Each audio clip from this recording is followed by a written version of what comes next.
You lie in bed. It's quiet. The world slows down. But your mind starts speeding up. That one conversation, that one look, that one thing you said or didn't say. It keeps coming back like a broken record, like a ghost that won't rest.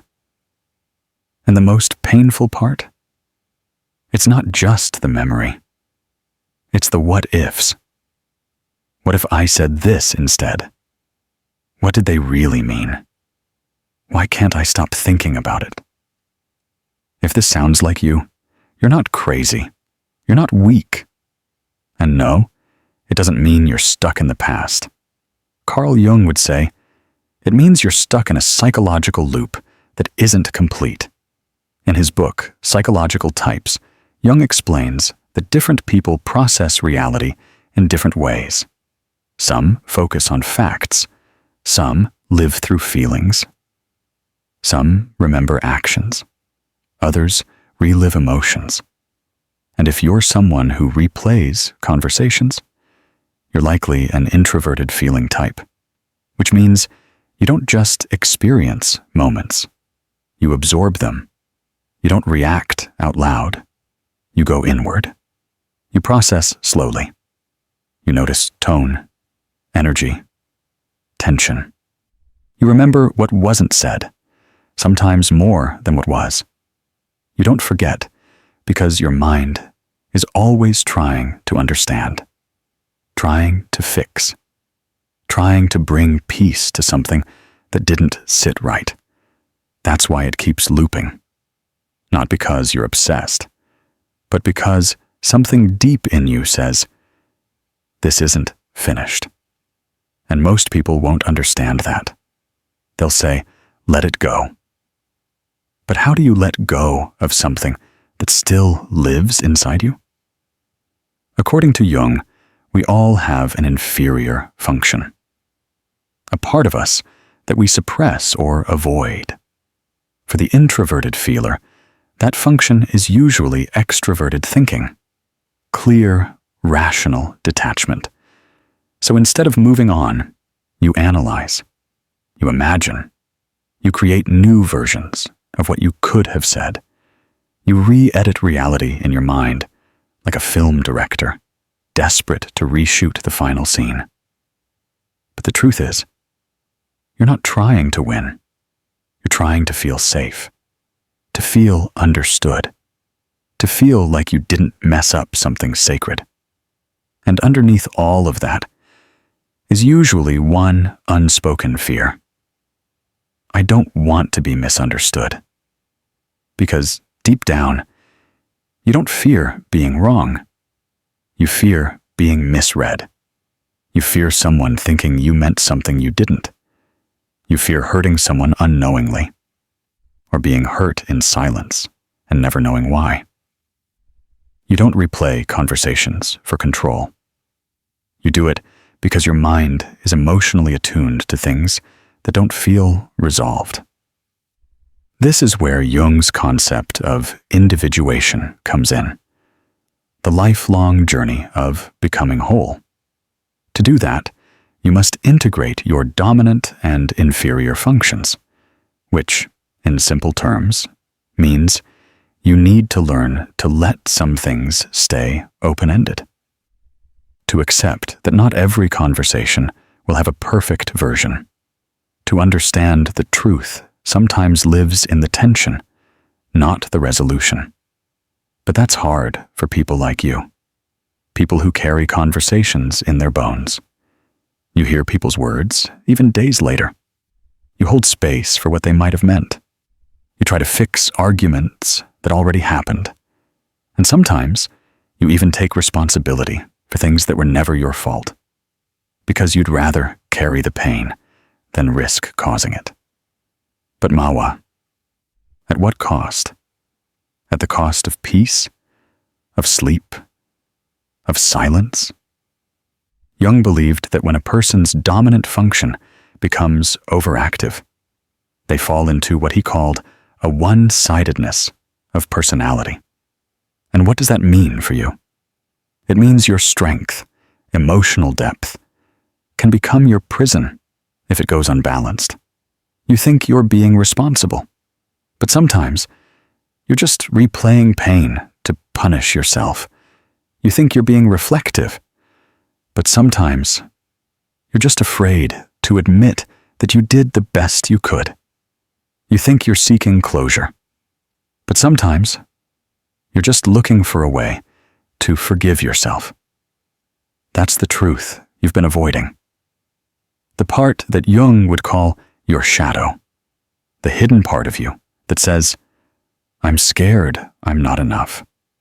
And that's what the loop feeds on. Not the memory, not the words, but the wound. So the next time your brain pulls you into another 2 a.m. mental spiral, don't try to win the argument in your head. Don't try to say the perfect thing. Just ask yourself, what am I really trying to fix here?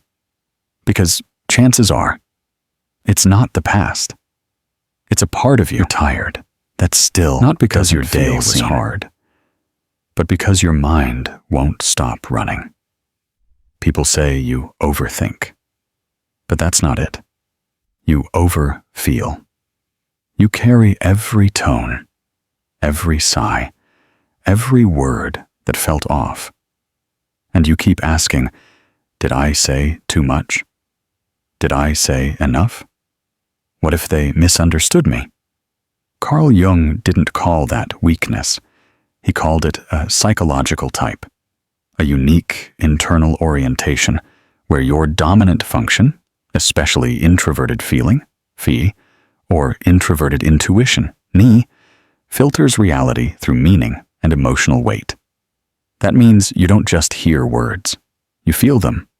You don't just remember moments, you live in them, over and over.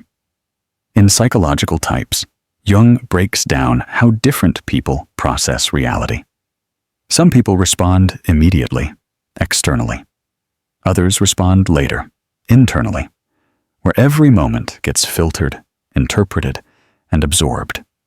If you're the kind who replays conversations, you're likely one of those inner processors. You don't talk to be heard. You talk to make sure what you feel inside makes sense on the outside. And when that doesn't happen, you spiral.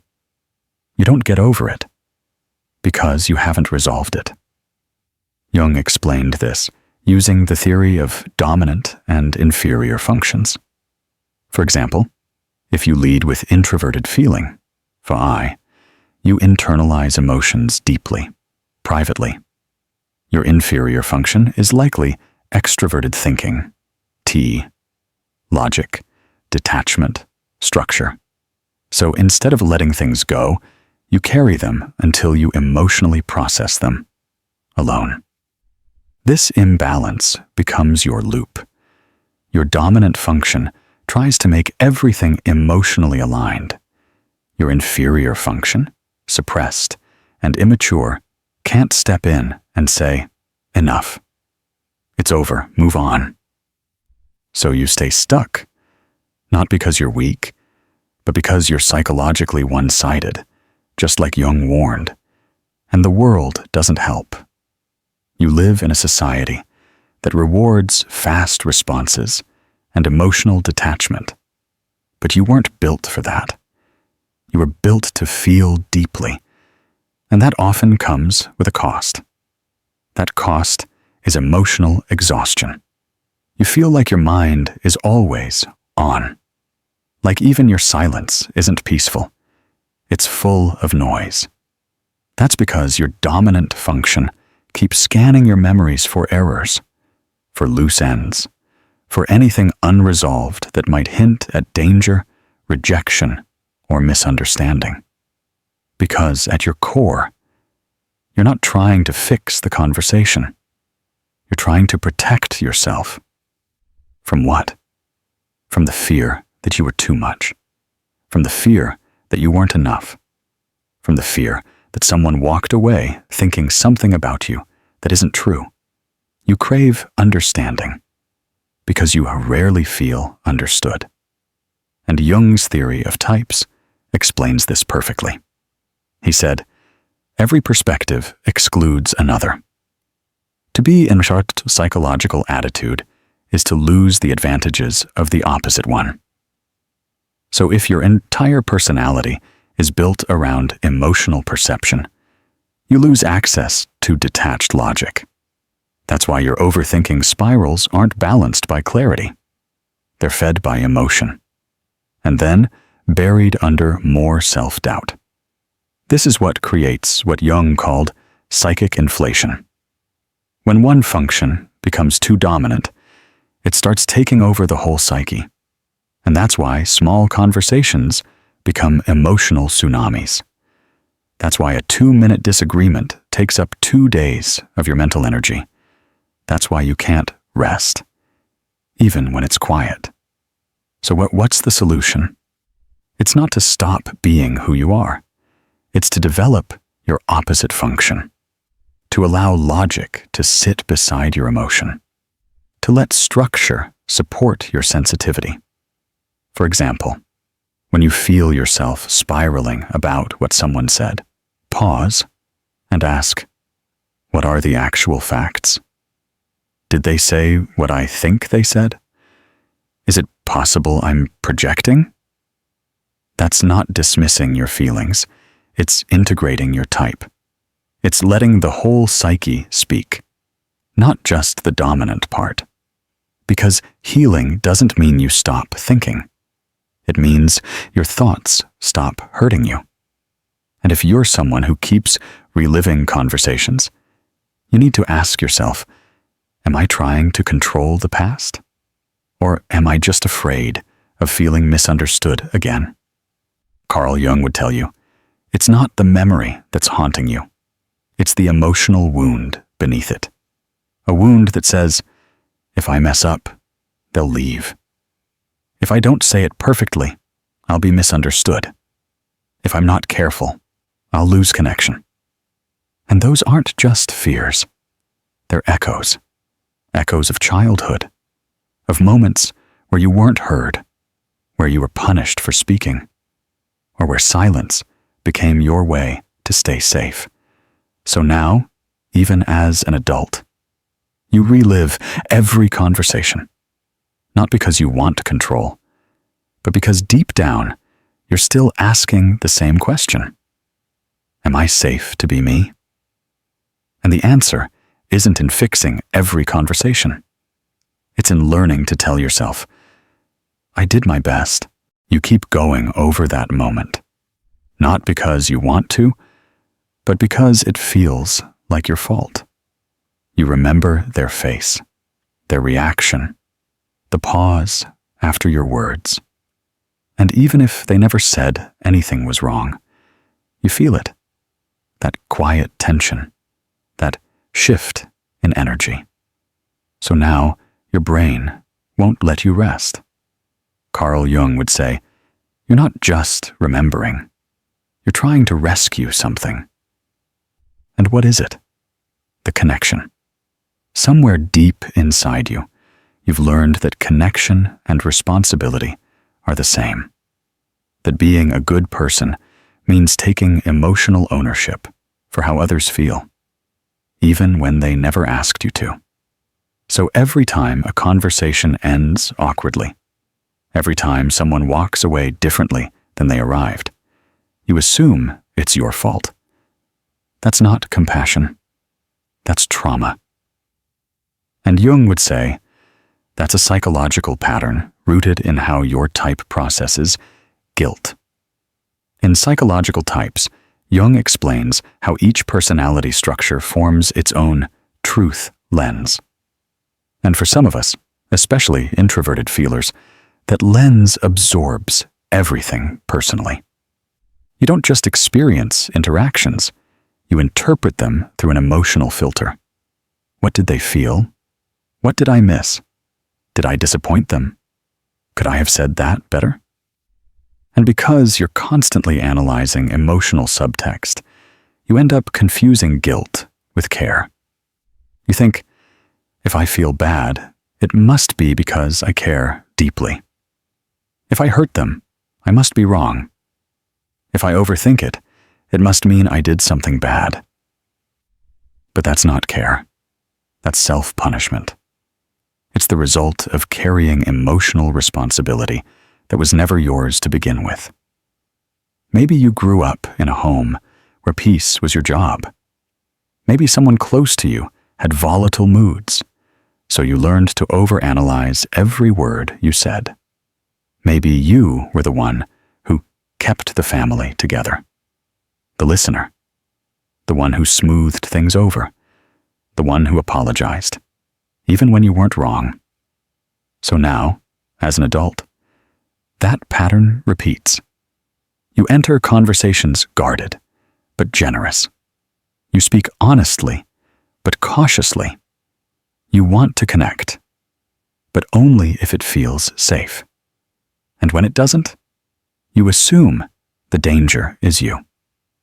Carl Jung talked about the concept of complexes, emotional clusters that live beneath our conscious personality. He believed that much of what we call personality is really just the adaptation of our pain. So when you say, "I'm just sensitive," "I just overthink," "I care too much," what you're really saying is, "I'm still healing." Because underneath that sensitivity is someone who learned that love had rules, that being yourself wasn't always safe, that if you didn't say it right, you might lose someone. So now, every time something goes wrong, you replay it, not to understand them, but to figure out how you messed up. This is what Jung would call ego overidentification, where your inner self becomes fused with your guilt. You start believing that the pain you feel is who you are. But it's not. You're not guilty for being emotional. You're not guilty for being misunderstood. You're not guilty for caring more than others can handle. You're just running an emotional algorithm that was programmed in childhood, and no one ever told you it's okay to shut it down. That algorithm goes like this. If something feels wrong, it's my fault. If someone is upset, I need to fix it. If I feel anxious, I must have done something bad.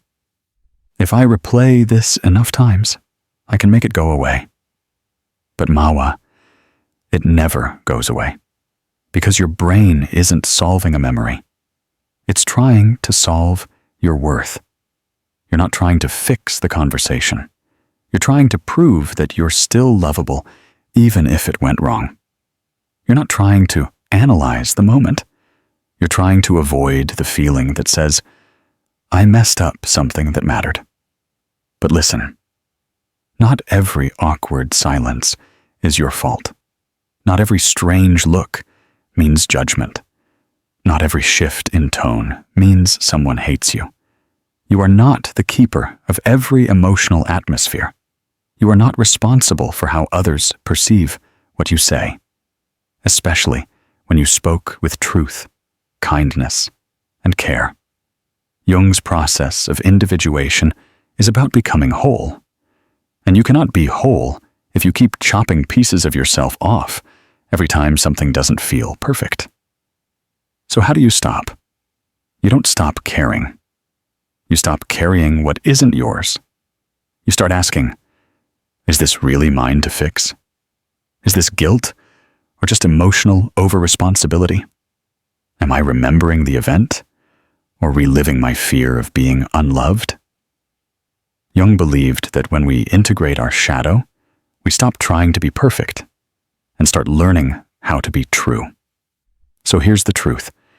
You can care without blaming yourself. You can be sensitive without being broken. You can replay conversations and still forgive yourself. Because healing isn't about never having loops. It's about knowing when to step out of them. You've carried these memories long enough. That sentence, that look, that shift in tone that still won't leave your mind. And maybe no one else remembers it. But you do. You've held on to that one moment like it defined your entire worth. Like letting it go would mean letting go of part of yourself. But Carl Jung would say, you're not here to live inside a loop. You're here to become whole. And wholeness doesn't come from fixing the past. It comes from making peace with it. Here's the truth. You're not addicted to that conversation. You're not even addicted to that person. You're addicted to the feeling it gave you. The feeling that says, if I figure this out, I'll finally be okay. If I replay it perfectly, I'll finally be understood. If I hold on to this, maybe I'll stop feeling so empty. But that's the illusion. You don't need another memory. You need emotional safety. And that starts with this. Let yourself be misunderstood. That's it. That's the hardest part. Because your loop doesn't come from needing answers. It comes from being terrified that someone thinks something about you that isn't true.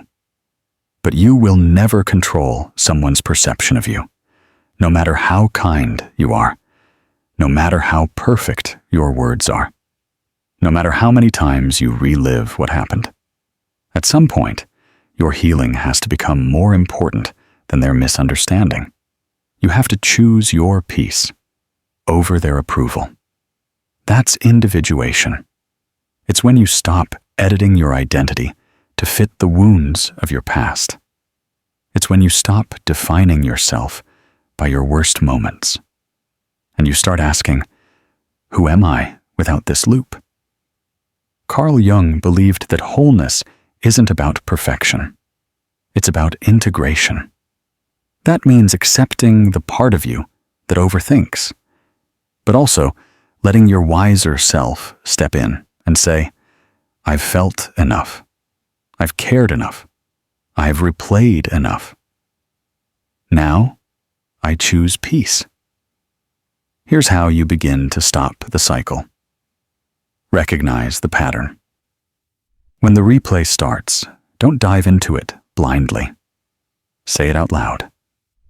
This is my brain trying to protect me, but I don't need protection right now. Ground yourself in the present. Touch something real. Name what you see. Breathe. Say, right now, I am safe. Remind yourself, guilt is not identity. You can care without being responsible. You can feel deeply without punishing yourself for it. Journal the emotion, not the memory. Don't just write about what happened. Write about what it brought up in you. Ask, what wound is this memory pressing on? Close with self-forgiveness. Every night, say, I forgive myself for not being perfect. I was present. I was real. I did my best. Because that's what this is really about, isn't it? You're not replaying to understand them. You're replaying to finally forgive yourself for being human. You're not broken. You're just tired of carrying moments no one else saw as deeply as you did. And that's your power. But it doesn't have to be your prison. So tonight, don't try to fix it. Don't try to perfect the words. Just let it float away. Like a page you don't need to reread again. Because the story has already taught you what it needed to. And now it's time to write a new chapter. One where your worth is no longer tied to unresolved moments. You are more than the conversations you replay. You are more than the guilt you carry. You are more than the silence you filled with shame. You are evolving. And you don't need their understanding for that to be true. If this video helped you release something you've been carrying, let us know in the comments. What's one memory you're finally ready to stop replaying? Share it. Burn it. Let it go. If you felt seen, give this video a like. Subscribe for more Carl Jung wisdom. Drop a comment if you want a full breakdown of another Jung book. Support us with a super thanks or through Buy Me a Coffee, link below. Every drop fuels more deep content like this. Until next time, don't chase closure. Become it.